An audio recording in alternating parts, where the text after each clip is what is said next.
Bonjour, bonjour bien-aimés dans le Seigneur, notre Dieu est bon, alléluia, il est redoutable, c'est puissant Dieu, c'est grand Dieu, n'est-ce pas, bien-aimés dans le Seigneur, jour après jour, c'est dormir, se réveiller, ce n'est pas une habitude. Si on dort, on se réveille, c'est parce que la grâce de Dieu est là dans nos vies. Amen, amen.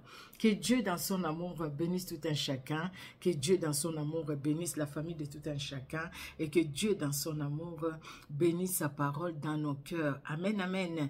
Nous voulons écouter cette parole, nous voulons la mettre aussi en pratique parce que ceux qui obéissent, ils ont la bénédiction et ceux qui n'obéissent pas, c'est la malédiction derrière. La Bible nous a montré, même les personnes que Dieu a choisies lui-même. Nous avions vu les cas de Jéroboam, comment Dieu l'a choisi, lui qui était qu'un serviteur de Salomon, et Dieu a fait de lui un roi, et Dieu lui a donné beaucoup de tribus, puisqu'à la génération, la lignée de David, il laisse une tribu, mais à lui, il lui donne 10 autres tribus. Mais malgré ça, il n'a pas obéi à Dieu. Il voulait faire maintenant par lui-même. Mais Dieu n'a pas tardé aussi à agir. Bien-aimés, faisons ce que Dieu nous demande de faire. Et Dieu sera honoré dans nos vies. Et nous, en retour aussi, nous allons vivre dans la grande bénédiction. Amen, amen. Merci Seigneur Dieu de gloire pour ce temps que tu nous accordes encore aujourd'hui, afin que nous puissions ouvrir les Saintes Écritures et lire ta parole. Ta parole qui nous fait du bien. Gloire à toi pour l'œuvre de Golgotha dans nos vies et dans nos familles. Gloire à toi pour le Saint-Esprit éternel qui nous soutient et qui nous aide, Seigneur, afin que nous puissions, ô grand roi, nous puissions comprendre ta parole, que nous puissions obéir à ta parole. Cette parole qui est la vérité, cette parole qui est la vie. Alléluia. Merci pour ce temps.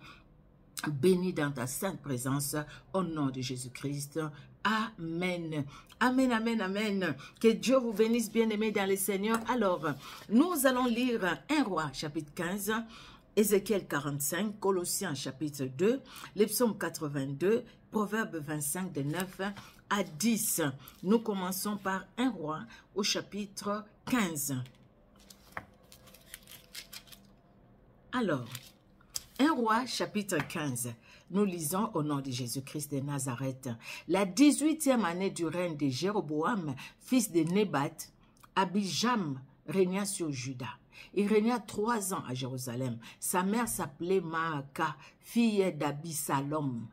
Il se livra à tous les péchés que son père avait commis avant lui, et son cœur ne fut point tout entier à l'Éternel son Dieu, comme l'avait été le cœur de David son père. Mais à cause de David, l'Éternel son Dieu lui donna une lampe à Jérusalem, en établissant son fils après lui et en laissant subsister Jérusalem. Car David avait fait ce qui est droit aux yeux de l'Éternel et il ne s'était détourné d'aucun de ses commandements pendant toute sa vie, excepté dans l'affaire d'Uri, les Hétiens. Mais il s'est repenti. C'est ce que Dieu nous demande, la repentance. Il s'est repenti, David. C'est ce que la Bible dit, c'est la vérité. Son cœur était tout entier à l'Éternel, excepté ces problèmes-là d'Uri, où il a tué cet homme, il a commis l'adultère, et Dieu aussi ne l'a pas laissé impuni. Vous voyez, l'enfant là est mort, mais David a su relever la tête, et il a continué la marche avec Dieu, parce que ce qui était important, c'était sa relation avec Dieu. C'est pourquoi, quand Nathan est venu, David n'a pas résisté. David n'a pas accusé les autres, contrairement à Saül, mais il a accepté ses fautes et il s'est humilié. Alléluia. Les versets 6. Il y eut guerre entre Roboam et Jéroboam, tant que vécut Roboam. Le reste des actions d'Abijam et tout ce qu'il a fait, cela n'est-il pas écrit dans les livres de chroniques des rois de Juda? Il y eut guerre entre Abijam et Jéroboam. Merci Seigneur Jésus-Christ. Je vais reprendre le verset 5 au fait. Nous sommes bien dans 1 Roi chapitre 15. Le verset 5. Car David avait fait ce qui est droit aux yeux de l'Éternel et il ne s'était détourné d'aucun de ses commandements pendant toute sa vie, excepté dans l'affaire d'Uri, les Hétiens. C'est ce que je disais. Excepté cette affaire-là, David s'est repenti aussi et son cœur était sincère envers Dieu. C'est ce que Dieu nous demande, c'est la repentance. Alléluia. Il y eut guerre entre Roboam et Jéroboam tant que vécut Roboam. Les restes des actions d'Abijam et tout ce qu'il a fait, cela n'est-il pas écrit dans les livres des chroniques des rois de Juda? Il y eut guerre entre Abijam et Jéroboam. Abijam se coucha avec ses pères et on l'enterra dans la ville de David et Asa, son fils, régna à sa place. La 20e année de Jéroboam, roi d'Israël, Asa régna sur Juda. Il régna 41 ans à Jérusalem. Sa mère s'appelait Maaka, fille d'Abisalom. Asa fit ce qui est droit aux yeux de l'Éternel, comme David son père. Il ôta du pays les prostituées et il fit disparaître toutes les idoles que ses pères avaient faites. Et même il enleva la dignité de reine à Maaka sa mère parce qu'elle avait fait une idole pour Astarté. Asa abattit son idole et la brûla au torrent des Cédrons. Mais les hauts lieux ne disparurent point, quoique le cœur d'Asa soit en entier à l'Éternel pendant toute sa vie. Il mit dans la maison de l'Éternel les choses consacrées par son père et par lui-même, de l'argent, de l'or et les vases. Il eut guerre entre Asa et Baécha, roi d'Israël, pendant toute leur vie. Baécha, roi d'Israël, monta contre Juda et il bâtit Rama pour empêcher ceux d'Asa, roi de Juda, de sortir et d'entrer.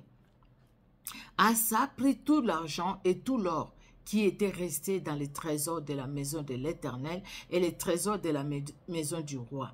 Et il les mit entre les mains de ses serviteurs qu'il envoya vers Ben-Hadad, fils de Tabrimon, fils de Esjon, roi de Syrie, qui habitait à Damas.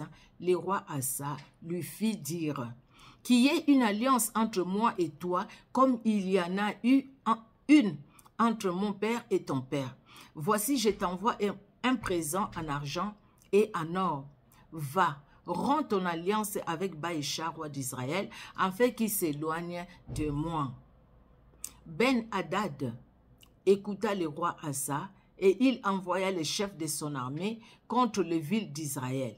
Et il bâtit Ijon, Dan, Abel-Beth, Maaka, tout Kinnéroth et tout le pays de Nephtali. Lorsque Baécha l'apprit, il cessa de bâtir Rama et il régna à Tirsa. Le roi Asa convoqua tout Juda sans exempter personne. Ils y emportèrent des pierres et le bois que Baécha employait à la construction de Rama. Et le roi Asa s'en servit pour bâtir Geba de Benjamin et Mitzpah. Les restes de toutes les actions d'Asa, tous ses exploits et tout ce qu'il a fait et les villes qu'il a bâties, cela n'est-il pas écrit dans les livres des chroniques des rois de Juda? Toutefois, à l'époque de sa vieillesse, il eut les pieds malades. Asa se coucha avec ses pères et il fut enterré avec ses pères dans la ville de David, son père. Et Josaphat, son fils, régna à sa place. Nadab, fils de Jéroboam, régna sur Israël. La seconde année d'Asa, roi de Juda, il régna 2 ans sur Israël. Il fit ce qui est mal aux yeux de l'Éternel et il marcha dans la voie de son père. Se livra au péché que son père avait fait commettre à Israël. Baécha, fils d'Akija, de la maison d'Issachar, conspira contre lui et Baécha le tua à Gibéton, qui appartenait aux Philistins, pendant que Nadab et tout Israël assiégeaient Gibéton. Baécha, le verset 28. Baécha les fit périr en la 3e année d'Asa, roi de Juda, et il régna à sa place. Lorsqu'il fut roi, il frappa toute la maison de Jéroboam. Il n'en laissa échapper personne, et il détruisit tout ce qui respirait, selon la parole que l'Éternel avait dite par son serviteur Akija de Silo. La parole de Dieu ça a été dit et ça a été dit. Bien qu'après, ils ont eu des victoires dans les combats. Mais ce que Dieu avait dit, ça s'est accompli. Je ne sais pas si nous suivons vraiment la chronologie au fait de cette histoire des enfants d'Israël, de cette histoire des rois qui ont régné sur Israël, de ceux qui ont marché droit devant l'Éternel comme David et de ceux qui n'ont pas marché droit devant l'Éternel comme Jéroboam. Voilà toute sa généalogie qui suit après, qu'est-ce qu'ils sont en train de vivre. Et voilà aussi pour David, la généalogie de David, bien que Salomon n'a pas été vers la fin droit comme Dieu le voulait. Mais par Roboam, regardons comment Dieu garde toujours une personne qui marche dans la crainte de l'Éternel. Et Dieu continue à bénir, comme il avait dit aussi. Et ce qu'il avait dit sur Jéroboam, Dieu l'accomplit parce qu'il avait dit, à cause de ce que Jéroboam a amené le peuple d'Israël, il les a amenés dans les péchés.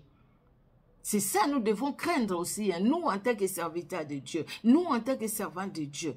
N'amenez pas, vous qui vous dites être berger, vous êtes berger quelque part.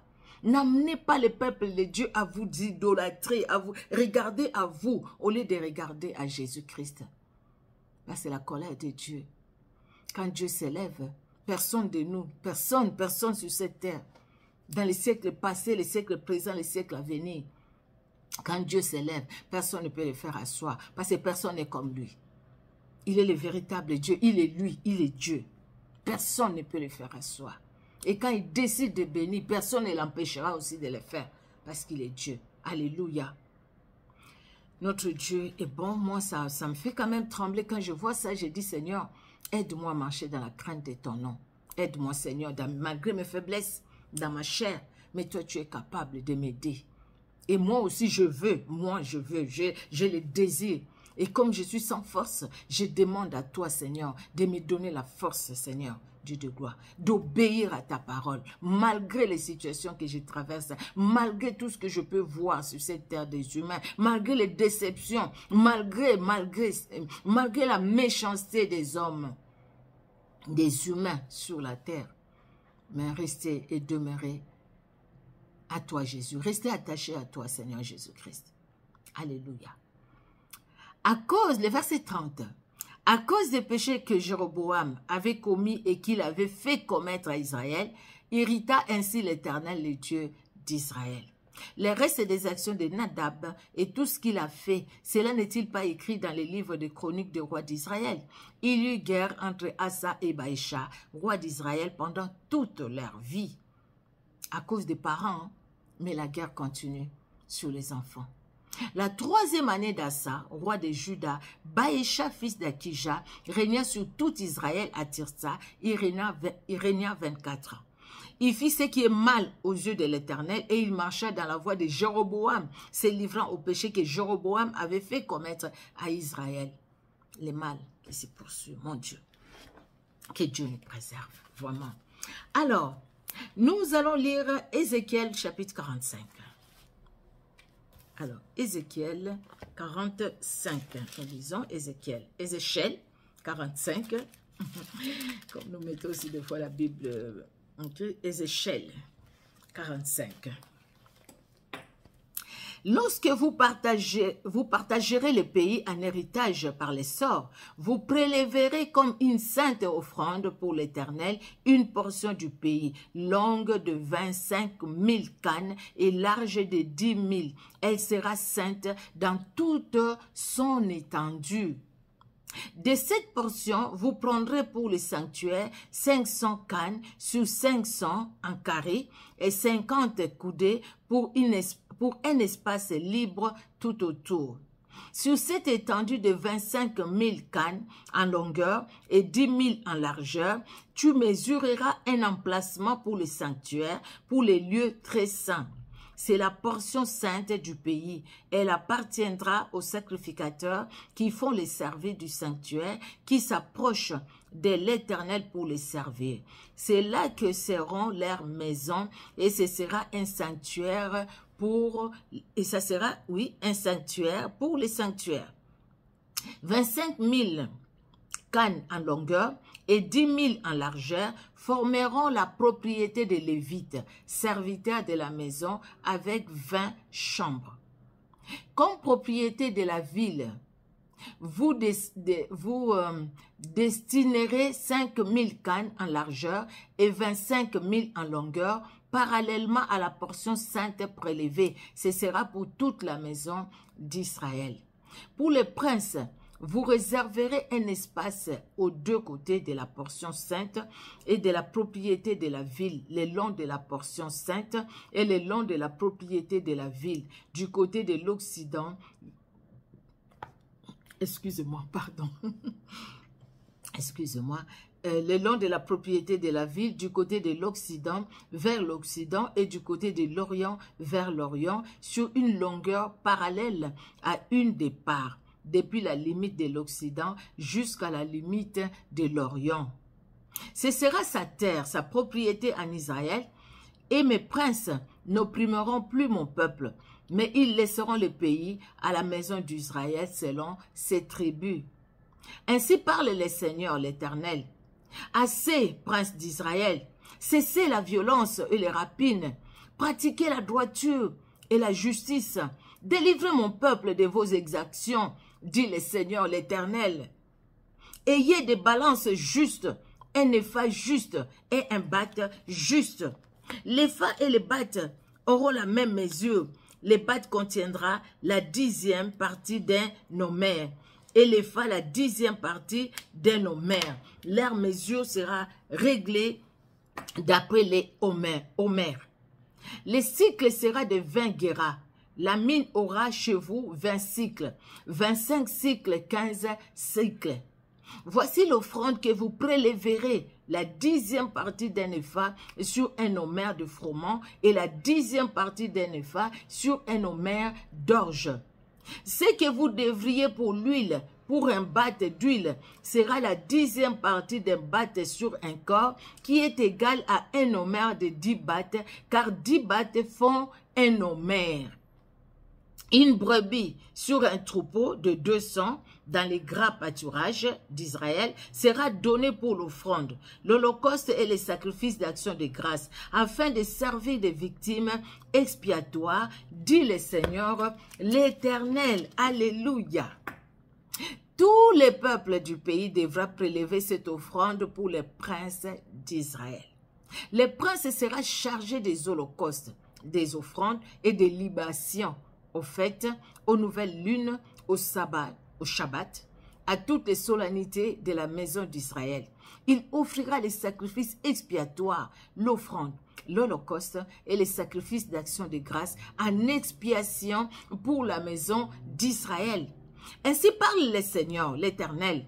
Le premier jour du premier mois, tu prendras un jeune taureau sans défaut et tu feras l'expiation du sanctuaire. Les sacrificateurs prendront du sang de la victime expiatoire et il en mettra sur le poteau de la maison, sur les 4 angles de l'encadrement de l'autel et sur le poteau de la porte du parvis intérieur. Tu feras de même le 7e jour du mois pour ceux qui pêchent involontairement ou par imprudence. Vous purifierez ainsi la maison. Le 14e jour du premier mois, vous aurez la Pâque. La fête durera 7 jours. On mangera des pains sans levain. Le prince offrira ces jours-là pour lui et pour tous les peuples du pays un taureau en sacrifice d'expiation. Pendant le 7 jours de la fête, il offrira un holocauste à l'Éternel 7 taureaux et 7 béliers sans défaut, chacun de 7 jours, et un bouc en sacrifice d'expiation chaque jour. Il y joindra l'offrande d'un épha pour chaque taureau et d'un épha pour chaque bélier avec un d'huile par épha. Le 15e jour du 7e mois à la fête, il offrira pendant 7 jours les mêmes sacrifices d'expiation, les mêmes holocaustes et la même offrande avec l'huile. Jésus-Christ de Nazareth. Quand nous lisons tout ça, au fait, nous voyons ce que Jésus-Christ a accompli à la croix. Et nous disons, Seigneur, merci. Regardez que Jésus-Christ a pris tous ces sacrifices, Jésus-Christ a porté. Aujourd'hui, nous avons que Christ et Christ seul. Bien-aimés, nous n'avons pas besoin de tout ça, les holocaustes et tout pour aller offrir les sacrifices à l'Éternel. Mais nous avons besoin d'offrir notre cœur. Nous avons besoin de nous offrir nous-mêmes au Seigneur, comme Paul le disait. Que tout notre être puisse glorifier Jésus-Christ de Nazareth, le glorifier avec le temps qu'il nous donne, le glorifier avec les moyens qu'il nous donne. Oui, les moyens que Dieu nous donne. Il nous donne le travail. Nous devons les glorifier avec nos finances, les glorifier avec notre bouche, notre témoignage, les glorifier par notre façon d'être. Nous devons glorifier ces grands dieux et ces puissants dieux. Alléluia. Notre Dieu est bon, vraiment. Merveilleux, il est bon. Alléluia. Nous allons aller dans le livre de Colossiens au chapitre 2. Alléluia. Je veux en effet que vous sachiez combien est grand les combats que je soutiens pour vous, et pour ceux qui sont à Laodicée, et pour tous ceux qui n'ont pas vu mon visage en la chair, afin qu'ils aient les cœurs remplis de consolation, qu'ils soient unis dans l'amour et enrichis d'une pleine intelligence pour connaître les mystères de Dieu, savoir Christ, alléluia, Christ et Christ, Jésus de Nazareth. Mystères dans lesquels sont cachés tous les trésors de la sagesse et de la science. Alléluia. J'ai dit cela afin que personne ne vous trompe par des discours séduisants. Car je suis absent de corps, je suis avec vous en esprit, voyant avec joie le bon ordre qui règne parmi vous et la fermeté de votre foi en Christ. Ainsi donc, quand vous avez reçu le Seigneur Jésus-Christ, marchez en lui. Étant enraciné et fondé en lui et affermi par la foi d'après les instructions qui vous ont été données et abondez en action de grâce. Prenez garde que personne ne fasse de vous sa proie par la philosophie et par les vaines tromperies, s'appuyant sur la tradition des hommes, sur les rudiments du monde et non du Christ. Car en lui habite corporellement toute la plénitude de la divinité. Vous avez tout pleinement en lui, qui est le chef de toute domination et de toute autorité. Alléluia. Et c'est en lui que vous avez été circoncis d'une circoncision que la main n'a pas faite, mais de la circoncision de Christ. Alléluia. De Christ qui consiste dans le dépouillement du corps de la chair. Ayant été ensevelis avec lui par le baptême, vous êtes aussi ressuscités en lui et avec lui par la foi en la puissance de Dieu qu'il a ressuscité des morts. Alléluia. Vous qui étiez morts par vos offenses et par l'incirconcision de votre chair, il vous a rendus à la vie avec lui, en nous faisant grâce pour toutes nos offenses. Alléluia. Il a effacé l'acte dont les ordonnances nous condamnaient et qui subsistait contre nous, et il a détruit en les clouant à la croix. Alléluia. Il a dépouillé les dominations et les autorités et les a livrées publiquement en spectacle, en triomphant d'elles par la croix. Amen, amen. Que personne donc ne vous juge au sujet du manger et du bois, ou au sujet d'une fête, d'une nouvelle lune, ou de Shabbat. Que personne donc ne vous juge au sujet du manger ou du bois, ou au sujet d'une fête, d'une nouvelle lune, ou des Shabbat. C'était l'ombre des choses à venir, mais le corps étant Christ. Alléluia. Qu'aucun homme sous une apparence d'humilité et par un culte des anges ne vous ravisse à son gré les prix de la course, tandis qu'il s'abandonne à ses visions et qu'il est enflé d'un vain orgueil par ses pensées charnelles, sans s'attacher au chef dont tous les corps, assistés et solidement assemblés par des jointures et des liens, tirent l'accroissement que Dieu donne. Alléluia. Si vous êtes mort avec Christ au rudiment du monde, pourquoi, comme si vous viviez dans le monde, vous imposeront-on ces préceptes? Ne prends pas, ne goûte pas, ne touche pas. Préceptes qui tous deviennent pernicieux par l'abus et qui ne sont fondés que sur les ordonnances et les doctrines des hommes. Ils ont à la vérité une apparence de sagesse, en ce qu'ils indiquent un culte volontaire, de l'humilité et le mépris du corps, mais ils sont sans aucun mérite et contribuent à la satisfaction de la chair. Alléluia. Que Dieu bénisse sa parole. Nous allons aller dans les psaumes 82. Alors, les psaumes 82, psaume d'Asaph. Dieu se tient dans l'assemblée de Dieu. Il juge au milieu de Dieu. Il juge au milieu de Dieu, Dieu avec petit d, D-I-E-U-X. Jusqu'à quand jugerez-vous avec iniquité et aurez-vous égard à la personne des méchants? Rendez justice aux faibles et à l'orphelin. Faites droit aux malheureux et aux pauvres. Sauvez les misérables et les indigents. Délivrez-les de la main des méchants. Ils n'ont ni savoir ni intelligence. Ils marchent dans les ténèbres. Tous les fondements de la terre sont ébranlés. J'avais dit, vous êtes des dieux, vous êtes tous des fils du Très-Haut. Cependant, vous mourrez comme des hommes. Vous tomberez comme un prince quelconque. Lève-toi, ô Dieu, juge la terre, car toutes les nations t'appartiennent. Alléluia. Toutes les nations sont à toi, Seigneur. Toutes les nations appartiennent à Jésus-Christ de Nazareth. Il fait ce qu'il veut, au temps qu'il veut, au moment qu'il veut. Il est souverain. Il agit comme il veut. Comme il veut. S'il veut te relever aujourd'hui, personne ne l'empêchera de te relever. Toi qui es bas tombé. S'il veut essuyer les larmes de tes yeux aujourd'hui, il le fera parce qu'il est Dieu. S'il veut faire de toi un ministre, il le fera. S'il veut te prendre dans la poussière et te lever pour que tout le monde te voie, il le fera. Parce qu'il est Dieu, il est souverain. Rien n'échappe à son contrôle.